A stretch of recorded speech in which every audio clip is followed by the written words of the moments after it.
ఒకసారి మనం మాట్లాడదాం. నమస్తే అండి, మైపాల్ గారా?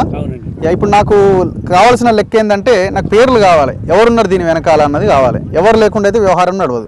కొత్తగానే ఒక విక్రమ్ రెడ్డి, ఒక ఈ రెడ్డో ఆ రెడ్డో వీళ్ళతో అయ్యే పని కాదు ఇది. సరే వీళ్ళు పెద్దోళ్ళు అయ్యి ఉండొచ్చేమో, దీని వెనకాల ఉన్న మాఫియా అయిందన్నది నాకు కావాలి. మీకు బాగా తెలిసి ఉండదని నేను అనుకుంటున్నాను.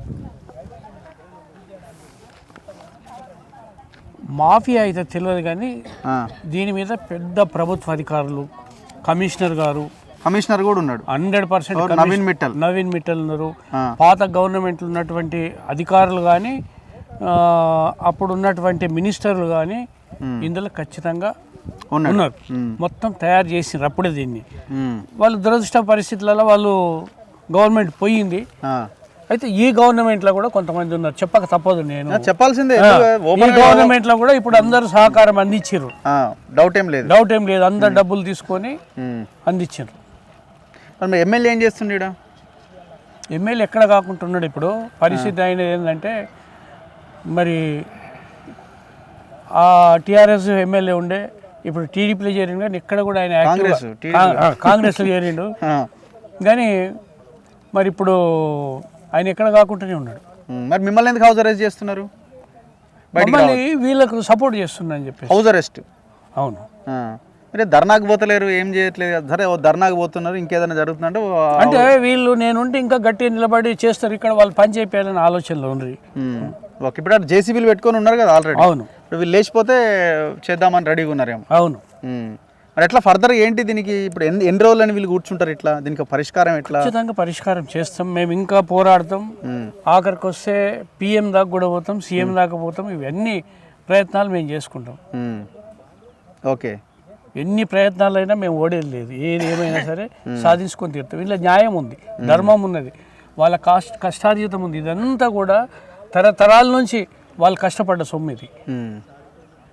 అంతే కదా. మరి ఎప్పటి నుంచో వాళ్ళు దాంట్లో ఉన్నారు, భూమిని సాగు చేసి. ఇప్పుడు వాళ్ళు లేకపోయి ఉంటే మిగిలేదు. మేము చిన్నప్పుడు వీళ్ళని తీసుకుపోయి దుర్మార్గులు ఇక్కడ ఉన్నటువంటి ఎవరు భూ బకాసురులు అంటే వీళ్ళు విక్రమ్ రెడ్డి అనే వ్యక్తుల వాళ్ళ ఫాదర్ ఏదరు బండలు పెట్టారు సార్. మేము చిన్న ఉన్నప్పుడు భూమిలో కాదు, మనుషుల మీద వీళ్ళతో డబ్బులు వసూలు చేసేది. మనుషుల మీద బండలు పెట్టి వసూలు చేశారు. మేము చూసాము అది. నేను చిన్న ఉన్నప్పుడు చూసా నేను. ఎంత దుర్మార్గమైన ఆలోచనలు అంటే, ఎంత దుర్మార్గమైన పరిస్థితులు వాళ్ళు చేసిన వాళ్ళు. వీళ్ళకి తెలియదు ఇంకా, ఈ పిల్లలు ఆ కష్టాలు తెలియదు. మేము చూసినాం, మేము ఆ కష్టాలు వీళ్ళ తండ్రులు వీళ్ళ తాతల కష్టాలు మేము చూసినాం. సమితి ప్రెసిడెంట్ అట కదా ఆయన మళ్ళీ. అవును. ఇప్పుడు ఈ మొత్తం ఏం మిగిలిస్తట్లేరు కదా. ఇప్పుడు ఏం చేశారంటే సార్, ఇది వాస్తవంగా దీన్ని కబ్జా పెట్టాడు ఎవరు? ఈయన కళ్యాణ్ రెడ్డి అతను కబ్జా పెట్టాడు. కూలగొట్టిందంతా ఇదంతా గవర్నమెంట్ ల్యాండ్ కదా ఇది. ఉండండి సార్ చెప్తాను. ఇప్పుడు అక్కడి వరకు, ఆ కడీల వరకు వీళ్ళే చేసుకున్నారు. లాస్ట్ కడీల వరకు వీళ్ళే చేసుకున్నారు. అయితే దీనికి పెట్టంగానే వీళ్ళు ఏం చేశారు, ఎంఆర్ఓకి ఫిర్యాదు చేశారు. అరే ఇది మేము చేసుకునేది, మా దగ్గర ఇట్లా మాకు ఇది చేసిండు అనగా ఏం చేసిండు, ఎంఆర్ఓ వచ్చేసి కులగొట్టేసిండు. అతని మీద కేసు కూడా చేశాడు. ఎంఆర్ఓను ఆర్డీఓ అన్నట్టు కదా. నాయక్ అంటే ఎవరు ఆయన? జవహర్ నాయక్ ఏదో పేరు చెప్పారు. జయరామ్ నాయక్ కూలగొట్టిండట. ఎంఆర్ఓ ఉండే. ఓకే. ఆయన వచ్చేసి కులగొట్టేసి వారి మీద కేసు కూడా చేశాడు. ఎవరి మీద? కళ్యాణ్ రెడ్డి మీద కేసు చేశాడు. కేసు చేసి మళ్ళీ ఆ తర్వాత వచ్చిన వాళ్ళు ఏం చేశారు, మళ్ళీ మీది హయ్యర్ ఆఫీసర్స్ ఏదో మొత్తం మీద దీన్ని ఏం చేయాలని ఆలోచన చేసేసి వీళ్ళంతా ఏం చేశారంటే వీళ్ళంతా దగ్గర తీసుకున్నారు. తీసుకున్నాక దీనికి కడీలు వేసారు. మీకే ఇస్తున్నాం, ఇదంతా మేము చేసేసి ఇవి కడీలు మీ గురించి వేస్తున్నాం మేము నమ్మబాలికేసి ఇక దీన్ని కడీలు వేపించేసారు. ఇంకో పని ఏం చేశారు, రెండు సపరేట్ చేశారు, అదొకటి ఇదొకటి. వీళ్ళు ఏమంటారంటే రేపు పొద్దున ఇది 434 వాస్తవంగా గవర్నమెంట్ ల్యాండ్ 434 వీళ్ళే కబ్జాలు ఉన్నారు. మొత్తం ఇది ల్యాండ్ ఇచ్చేసారు. ఇదేం చూపించుకుంటుంది అంటే దానికి అటాచ్ లేదని చూపించుకుంటే దీన్ని వేరు చేసేసారు. అదే అందుకే కడీలు దీన్ని సపరేట్ చేసి అక్కడనేమో పట్టా నెంబర్స్ ఉన్నాయి. ఆ పట్టా నెంబర్స్ ఎవరికి దీనికి ఆనుకొని ఉంటాయి కాబట్టి అది మాకు చెందాలి. ఇది ఎవరు గ్యాప్ ల్యాండ్, ఇది గ్యాప్ 434 గ్యాప్ ల్యాండ్, మీరు ఇక్కడ కబ్జాలు లేరు కాబట్టి అని చెప్పేసి వాళ్ళ పేర్ల మీద పట్టాలు చేశారు. వాళ్ళ భూమిని వాళ్ళు చూపించుకున్నారు అనమాట, ఇది మాదే అని వాళ్ళు అఫీషియల్గా రికార్డులోకి ఎక్కించుకున్నారు. సో ఇది ఈ విషయము. ముఖ్యమంత్రి గారు రెస్పాండ్ అవ్వాలి. మీరు ప్రజాపాలన అంటున్నారు, మరి వ్యవహారం ఏమో వేరే రకంగా ఉంది. సరే, ఈ ప్రొసీడింగ్స్ ఇదంతా కూడా పోయిన గవర్నమెంట్ హయాంలో వచ్చి ఉండొచ్చు. గతంలో కేటీఆరో లేకపోతే ఇంకెవరో దీనికి ఆద్యులుగా ఉన్నారు. 100% వాస్తవం. ఇక్కడ ఉన్న ఎమ్మెల్యే కూడా ఉన్నారు, డౌట్ ఏం లేదు. గూడెం మైపాల్ రెడ్డి అంటే అలా బ్రదర్స్ గురించి మనం ఇక రాష్ట్రం అంతా అది మారుమోగిపోయాయి కబ్జాల విషయంలో, డౌట్ ఏం లేదు. ఇప్పుడు ఆయన కాంగ్రెస్లోకి వచ్చిండు. మరి గవర్నమెంట్ మారిన తర్వాత యాజ్ ఇట్ ఈస్గా ఇప్పుడు ఇది క్యాన్సిల్ అవ్వాలనా లేకపోతే ముందుకు కొనసాగాలనా? క్యాన్సిల్ అవ్వడం తర్వాత విషయం. అసలు అది సైలెంట్గానే ఉన్నారు, అట్లా కూడా లేదు. కొన్ని వందల మంది పోలీసులను తెచ్చి ఇక్కడ అరాచకం చేసిరు కదా. నిన్న మహిళలను కొట్టిరు కదా, గిరిజన మహిళలని. వాళ్ళని ఎత్తుకొని పోయి వెహికల్లో ఎక్కించారు కదా. ఇగో ఇట్లాంటి కొట్లాడుతున్న వాళ్ళని హౌస్ అరెస్ట్ చేస్తున్నారు కదా. మరి ఇది ఎక్కడ? ఎస్పీ పేరు ఏంది? సంగారెడ్డి ఎస్పీ ఏం పేరు ఆయన పేరు? మరి జిల్లా రూపేష్. మరి సంగారెడ్డి జిల్లా ఎస్పీ ఇంతమంది పోలీసులను ఎట్లా పంపించిండు? ఏమన్నట్టు ప్రొసీడింగ్స్ ఉన్నాయి. ప్రొసీడింగ్స్ ఎట్లా వచ్చినాయి? కనబడుతున్నది కదా. CCLA Naveen Mittal total culprit ఇందులో కనబడుతున్నది, వీళ్ళు చెప్తున్న దాని ప్రకారంగా. సో తక్షణమే అదే వీళ్ళ లెక్క ప్రకారం నిత్యానంద రెడ్డికి చదువు రాదు, విక్రమ్ రెడ్డికి చదువు రాదు, మళ్ళీ 900 ఎకరాలు ఆ పైన వాళ్ళ కుటుంబాలకు భూములు ఉంటాయి. ఎప్పుడో 1940s 50sలోనే LLB చేసిండు ఆయన. ఎవరైనా విక్రమ్ రెడ్డి ఫాదర్, ఆయన నిరక్షరాస్యుడే. అధికారులు ఇస్తారు రిపోర్ట్ ప్రొసీడింగ్స్లో. సో దీని మీద మేము కొట్లాడడానికి రెడీ అయినాం. ఈ భూమి పేద ప్రజలకు దక్కాలి. ఈ గిరిజనుల వాళ్ళని సాగు చేసుకునేలాగా భూములు పట్టాలు ఇవ్వాల్సిందే. దాంతోపాటుగా మొత్తం ఇక్కడ చుట్టుపక్కల ఉన్న ఈ సర్వే నెంబర్ల మీద వరకు, అక్కడ మోకిలా, అపర్ణ కన్స్ట్రక్షన్స్, అక్కడ ట్రైబల్ ల్యాండ్స్, ఇదంతా భూముల మీద సర్వే జరగాలి. సో అందుకే నేను అంటున్నా, అన్ని పార్టీలు కలిసే ఉన్నాయి. మళ్ళీ చెప్తున్నా, అన్ని పార్టీలు కలిసే ఉన్నాయి. అంతా దొంగలు తయారయ్యారు ఈ భూముల విషయంలో. తెలంగాణని అందరూ కలిసి గ్యాంగ్ రేప్ చేస్తున్నారు. ప్రజలుగా మనం కలిసికట్టుగా ఉండకపోతే భవిష్యత్తులో మన పిల్లల భవిష్యత్తు ఏమీ ఉండదు. సో దయచేసి ఆలోచించాలి. దీని మీద ఇంకా మనం ఫైట్ని ముందుకు తీసుకెళ్లాల్సిన అవసరం ఉన్నది.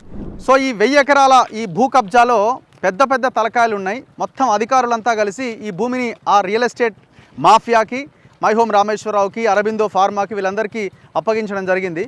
పోలీసులు వీళ్ళకి రక్షణగా ఉన్నారు. నిన్న 100 మంది పోలీసులు ఎంటర్ అయ్యారు. మరి ఎస్పీ ఎట్లా ఇంతమంది పోలీసులను పంపించిండు? ఇగో పోలీసులు ఇక్కడ కూడా ఉన్నారు, వాళ్ళంతా వెళ్తున్నారు, మనం చూడొచ్చు.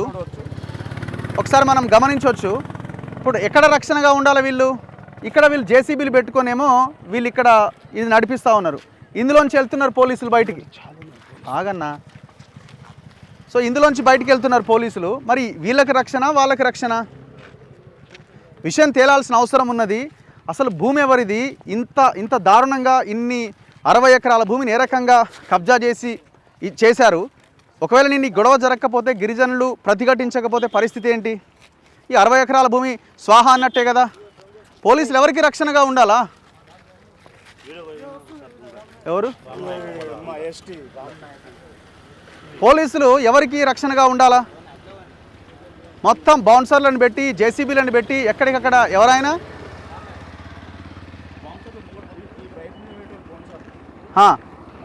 మొత్తం బౌన్సర్లను పెట్టిరు చూడండి.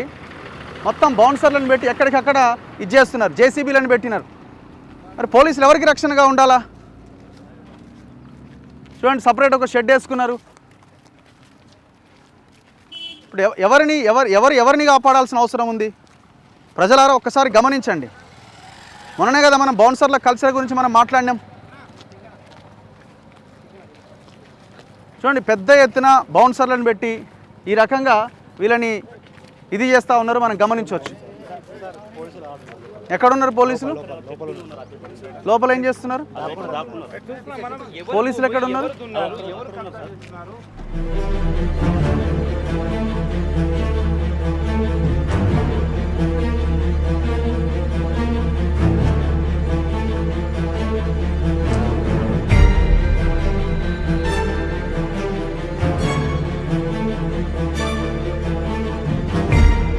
సో ఇక్కడ లోపల పోలీసులు ఉన్నారు. ఇక్కడ అందరు చూడొచ్చు మనం.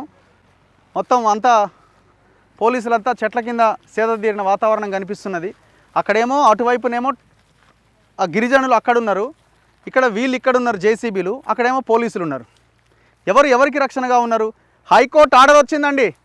హైకోర్టు ఆర్డర్ ఇచ్చింది, పోలీసులు ఇలాంటి సివిల్ మ్యాటర్స్లో ఇంటర్ఫియర్ అవ్వద్దు, ఈ పర్టికులర్ కేసులోనే హైకోర్టు ఆర్డర్ ఇచ్చింది. దార్జాగా అక్కడ ప్రశాంతంగా కూర్చొని ఉన్నారు. మరి ఏం గొడవ అవుతుందని? సరే, ఇప్పుడు వాళ్ళు అంటారు, ఏమంటారు, మేము రక్షణగా వచ్చినాం, నిన్న గొడవ అయింది కదా, వీళ్ళని కాపాడడానికి మేము ఉన్నామని వాళ్ళు చెప్పొచ్చేమో. మరి నిన్న జరిగిన విషయం ఏంటని అడుగుతున్నాం మేము. నిన్న జరిగిన ఘటన ఏంటి అసలు? సో అందుకే గవర్నమెంట్ ఇమీడియట్గా రెస్పాండ్ అవ్వాల్సిన అవసరం ఉంది. హోమ్ మినిస్ట్రీ ముఖ్యమంత్రి దగ్గరే ఉంది, రెవెన్యూ మినిస్ట్రీ పొంగులేటి శ్రీనివాసరెడ్డి ఉన్నాడు, ఈ జిల్లా మంత్రి దామోదర్ రాజనరసింహ ఉన్నాడు. ఈ భూమి ఎవరిది, ఎవరికి వస్తుంది అసలు? ఈ అధికారులంతా ఈ ఎంఆర్ఓ నుంచి, ఆర్ఐ నుంచి, ఈ కలెక్టరు, సీసీఎల్ఏ డైరెక్టర్ వరకు, నవీన్ మిట్టల్ వరకు ఏ రకంగా వీళ్ళంతా ఈ భూమిని ఆ ముగ్గురు నలుగురికి, విక్రమ్ రెడ్డికి, వీళ్ళందరికీ రాసిచ్చారు? ఇది తేవాలా? ఎక్కడ ఉండాలి పోలీసులు? తాటి చెట్ల కింద నిమ్మలంగా చెట్ల కింద కూర్చొని ప్రశాంతంగా కూర్చున్నారు. బౌన్సర్లు దేనికోసం? పోలీసులు ఉన్న తర్వాత పోలీసులు ఉన్నారు కదా రక్షణ కోసం, మరి బౌన్సర్లు దేనికి? సో గవర్నమెంట్ ఇమీడియట్గా ఆన్సర్ చెప్పాలా. ఈ పోలీసులు ఎందుకు పంపించినారు? వాళ్ళని కొట్టడానికా, హింసించడానికా, లేదు వాళ్ళకి రక్షణ వీళ్ళకి రక్షణ? సో తక్షణమే ప్రభుత్వం రెస్పాండ్ అవ్వాల్సిన అవసరం ఉంది. ఆ భూమి ఆ పేద ప్రజలకు, ఆ గిరిజనులకు దక్కే వరకు మనం వాళ్ళకి అండగా నిలబడాల్సిన అవసరం ఉంది. ఇది మన బాధ్యత. కెమెరామెన్ పాషాతో రఘు, మన తొలి వెలుగు.